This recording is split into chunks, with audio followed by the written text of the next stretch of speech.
very good evening all of you. Children, I welcome all of you to the channel Swatika Chemistry Tutorials.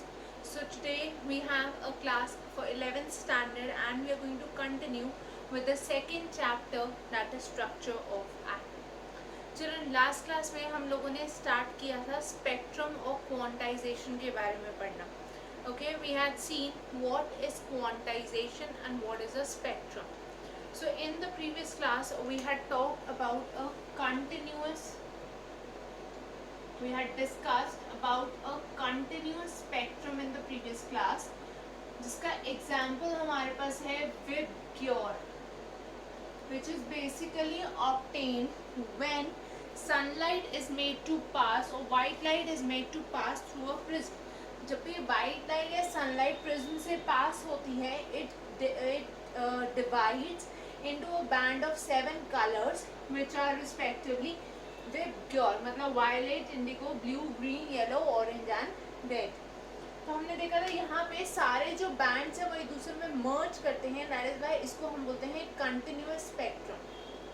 आज हम discuss करेंगे about the structure, about the spectrum for atoms, मतलब atomic spectrum. So children, जब मैं atomic spectrum की बात कर रही हूँ, सबसे इम्पोर्टेंट चीज़ जो यहाँ पे हमें पता होनी चाहिए, it is discontinuous. This is a discontinuous spectrum. जो एटॉमिक स्पेक्ट्रम होता है वो डिसकंटिन्यूअस होता है, मतलब इसको हम लाइन स्पेक्ट्रम भी बोलते हैं. We also call it as the line spectrum, क्योंकि यहाँ पे different lines की फॉर्म में ये स्पेक्ट्रम प्रेजेंट है. Okay, so this is an atomic spectrum. Now when I talk about an atomic spectrum, तो ये दो टाइप का होगा. Atomic spectrum can be divided into two categories. कौन कौन सी दो कैटेगरीज हो सकती हैं? The first category is emission spectrum. Emission spectrum, and the second category is absorption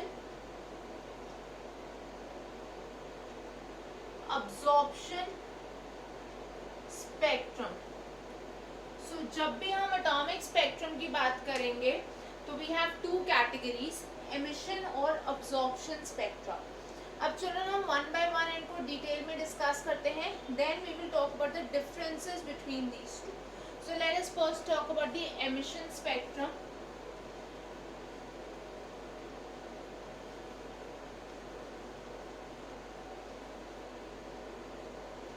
ध्यान से सुनना, व्हाट हैपेंस इज, कोई भी हमारे पास एटम है, एटम पे हमने क्या किया, we put some energy, very high amount of energy onto this atom. It can be in the form of heat, light or anything. ठीक है, तो अब यहाँ पे क्या होगा, जो इलेक्ट्रॉन्स होंगे ये इस एनर्जी को अब्सॉर्ब करेंगे. Electrons will absorb this energy that we are providing the atom with. ठीक है, अब ये जब एनर्जी को अब्सॉर्ब करेंगे तो ये क्या होगा, they will go from lower energy level to higher energy level. जब इन इलेक्ट्रॉन्स ने एनर्जी अब्सॉर्ब करी तो चिल्ड्रन वो लोअर एनर्जी लेवल से हायर एनर्जी लेवल पे जाएंगे. और ये जो लोअर मतलब इनिशियल एनर्जी लेवल होता है, इनिशियल एनर्जी लेवल, इसको हम बोलते हैं ground state. This is known as the ground state और इसको हम शॉर्ट में लिख देते हैं एज GS. ठीक है, लोअर एनर्जी लेवल मतलब ग्राउंड स्टेट से इलेक्ट्रॉन जाएगा हायर एनर्जी लेवल में, and this higher energy level, ये जो हायर एनर्जी लेवल है इसको हम बोलते हैं excited state. This is known as the excited state और इसको हम शॉर्ट में लिख देते हैं एज ES. ठीक है, ground state or excited state, lower or higher energy level.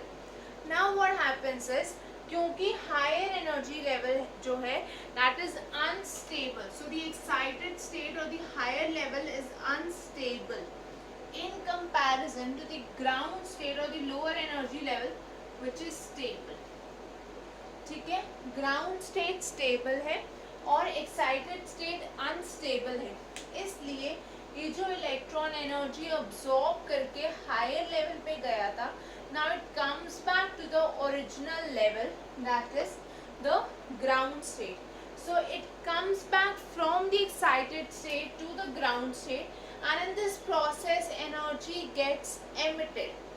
उस एनर्जी को जब हम प्रिज्म से पास करेंगे, the spectrum that we get is actually the emission spectrum, or the spectrum of the energy emitted is actually the emission spectrum. So I hope children this is clear to everyone. Atom ने energy absorb करी बहुत high amount में, ठीक है, electrons में ये energy गई, ये इलेक्ट्रॉन्स लोअर एनर्जी लेवल मतलब ग्राउंड स्टेट से higher energy level that is the excited state में ट्रैवल किया इन्होंने, बट बिकॉज ये excited state is unstable, so these come back to the ground state again, and during this phenomena there is emission of energy which is plotted to get the emission spectrum.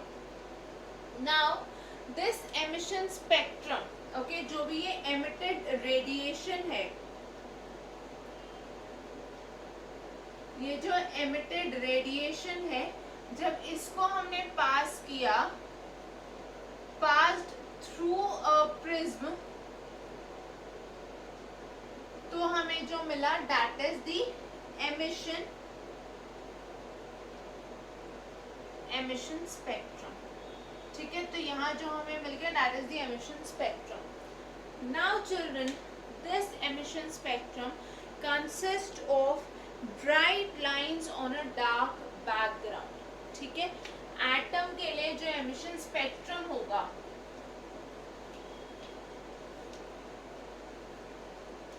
Atom के case में जो हम emission spectrum observe करते हैं, that consist of bright light lines on a dark background. Bright lines on a dark background. ठीक है, bright coloured lines हमें दिखेंगी डार्क बैकग्राउंड पे. ठीक है, तो उसको हम बोलेंगे as the emission spectrum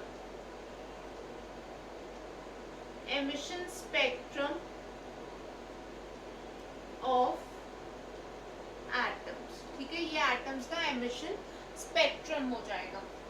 अब चिल्ड्रन, अगर मैं इसके ऑपोजिट absorption spectrum की बात करूं, if I talk about the absorption spectrum, तो जैसे कि आपको ऑलरेडी क्लियर हो रहा है, जो एनर्जी एमिट आउट हुई थी उससे तो हमें मिला एमिशन स्पेक्ट्रम, बट जो एनर्जी अब्सॉर्ब हुई थी, ठीक है, that gives us the absorption spectrum. और ये जो अब्सॉर्प्शन स्पेक्ट्रम होता है, this is considered as the photographic negative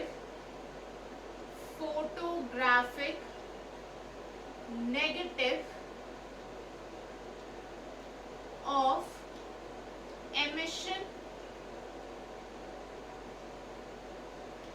spectrum. Let us understand what does this mean. Children, earlier जब डिजिटल कैमरे नहीं थे, जब नॉर्मल कैमरास यूज होते थे, तब क्या होता था, जो पिक्चर्स हम प्रिंट कराते थे उनके साथ में उनके फोटोग्राफिक नेगेटिव्स होते थे. नेगेटिव्स में क्या होता था, they were black and white form of the photograph. जो पिक्चर जो फोटो में एक्चुअल फोटो में डार्क एरियाज हैं वो उसमें लाइट होते थे या वाइट कलर के होते थे, और जो लाइट एरियाज है पिक्चर में they used to be of the black colour. So that is the photographic negative. उसका ऑपोजिट, तो जो अब एमिशन स्पेक्ट्रम होता है, अब्सॉर्प्शन उसके फोटोग्राफिक नेगेटिव की तरह होता है. Here what happens is, whatever energy is absorbed, जो भी एनर्जी अब्सॉर्ब होगी, उस एनर्जी से जो स्पेक्ट्रम बना, that is the absorption spectrum. So now what will happen in this case, यहाँ पे bright lines थी dark background पे, this is going to be the opposite. This is going to be dark spaces on a light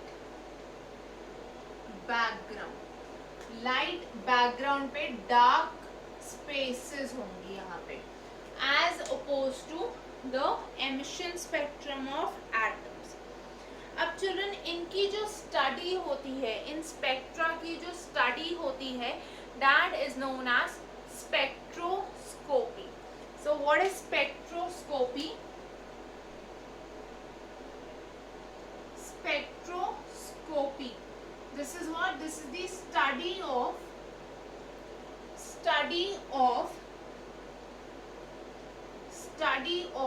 emission and absorption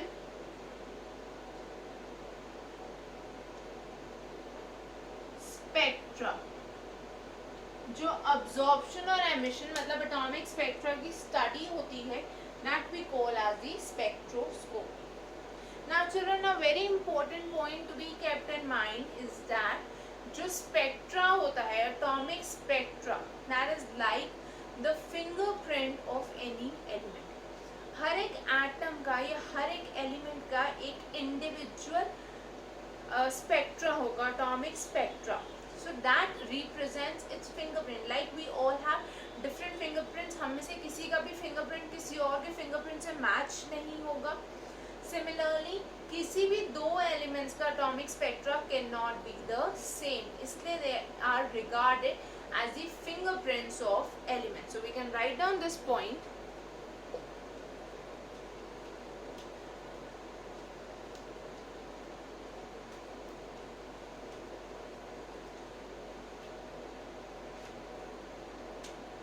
Atomic spectra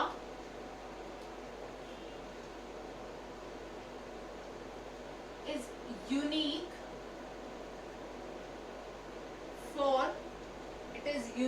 for every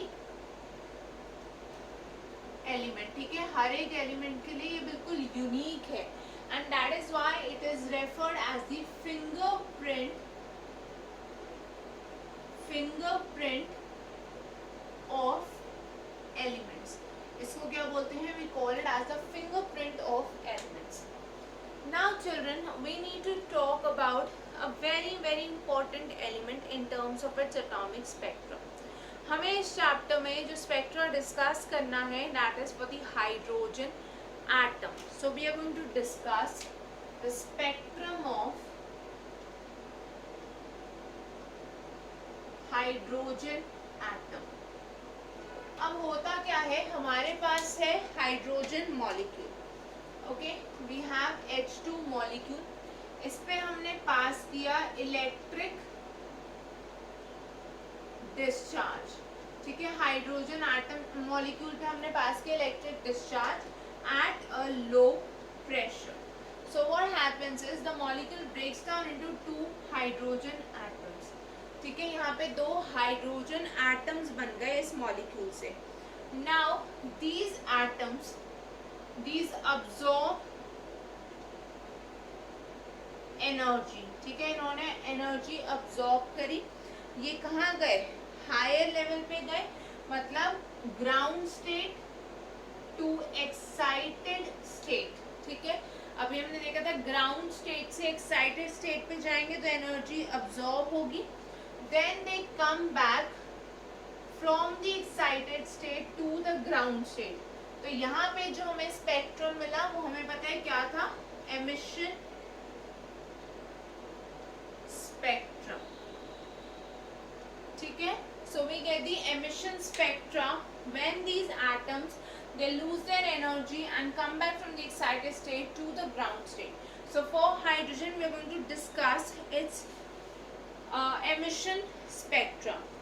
Now what happens is children, there are basically very sharp well defined lines. इसका जो spectrum होता है उसमें sharp well defined lines are observed. Okay, so that is the case with hydrogen. Now it was observed कि ये जो transition हो रहे हैं, ठीक है, ग्राउंड स्टेट से एक्साइटेड स्टेट और एक्साइटेड स्टेट से ग्राउंड स्टेट में जो ट्रांजिशन हो रहा है, these can be represented in terms of the wave number. ठीक है, we can represent these transitions in terms of the wave number. Let us see how.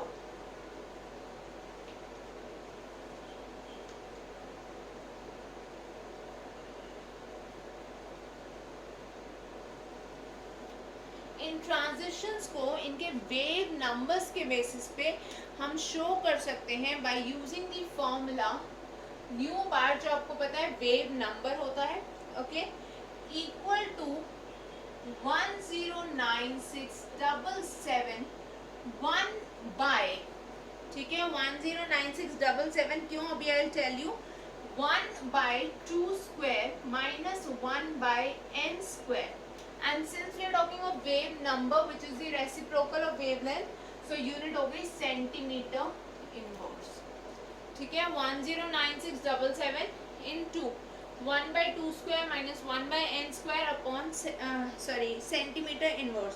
अब ये जो n है, this is actually an integer equal to or greater than, equal to or greater than 3. ठीक है, अब ये formula दिया था बाल्मर ने.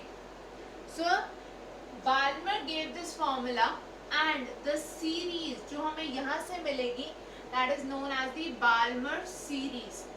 चलो, ये सीरीज हमें कैसे मिली, जब हमने n की वैल्यू 3 पुट करी, n की वैल्यू 4 पुट करी, n की वैल्यू 5 पुट करी एंड सो ऑन, तो हमें सीरीज ऑफ वेव नंबर्स मिल गए जिसको हमने बोल दिया Balmer series because the formula was given by Balmer.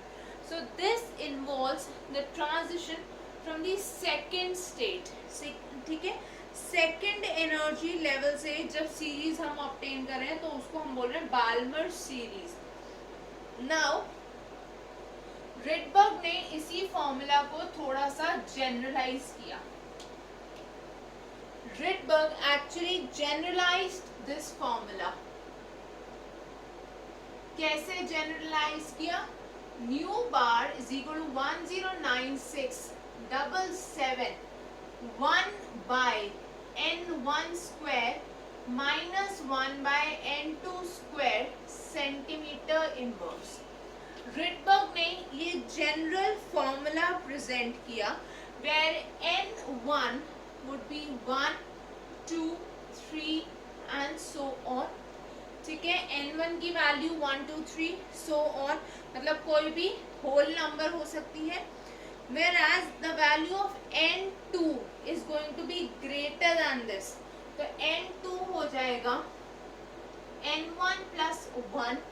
ठीक है, n1 plus 1 हो सकता है, n1 plus 2 हो सकता है, n1 plus 3 हो सकता है and so on. जैसे कि अभी हमने ऑलरेडी 2 और 3 का केस यहाँ पे लेके देखा, तो we got the Balmer series. Now children, from this we actually reach a lot of other series. Okay, हमें यहाँ से बहुत सारी और भी सीरीज मिल जाएंगी apart from the Balmer series. Before that, understand that this value, ये जो हमें यहाँ से वैल्यू मिली, इसको हम बोलते हैं Rydberg constant. This is the Rydberg constant specifically for the hydrogen atom. ये हाइड्रोजन एटम के लिए Rydberg constant है. Children, अब यहाँ से जैसे हमने बोला, these could have different values giving us different series. So let us have a look at these various series that are possible.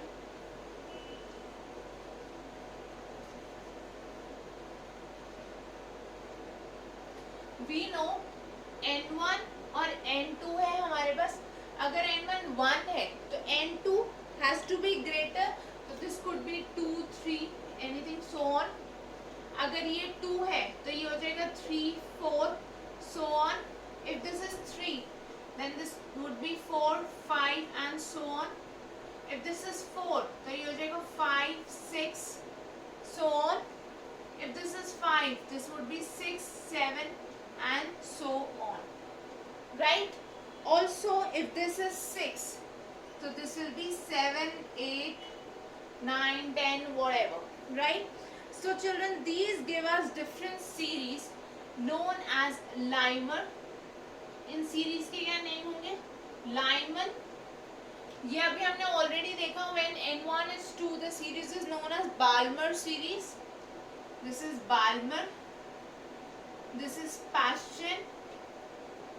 This is Brackett with a double T. ठीक है, Brackett. This is Pfund and this is Humphrey series.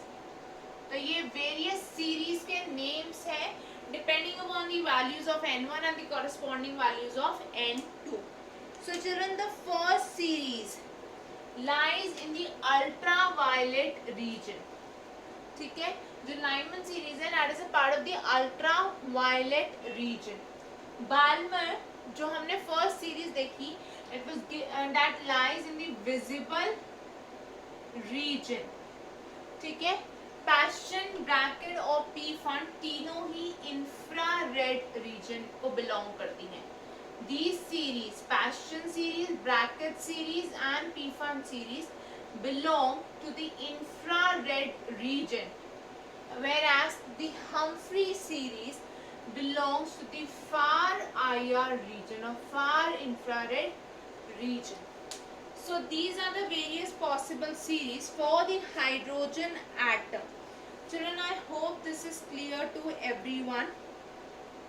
Now remember, जब हम hydrogen की बात कर रहे हैं, hydrogen के केस में there is a very simple spectra. In fact, this is the simplest atomic spectrum. But जब हम दूसरे elements की तरफ move करेंगे, the higher and the heavier elements, then this goes on becoming more and more complicated. ठीक है? So children, this was about the hydrogen spectrum. We shall continue with the topic and we shall discuss some numericals from this topic in the next class. That is all for today. Before we move to the next class, let me just give you the email ID on which you can send your doubts. It is Swatika tutorials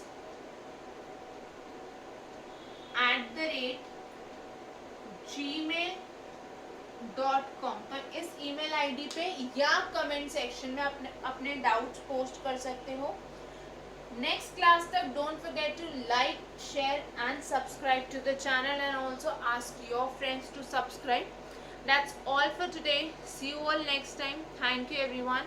Bye bye. Take care. Have a great day.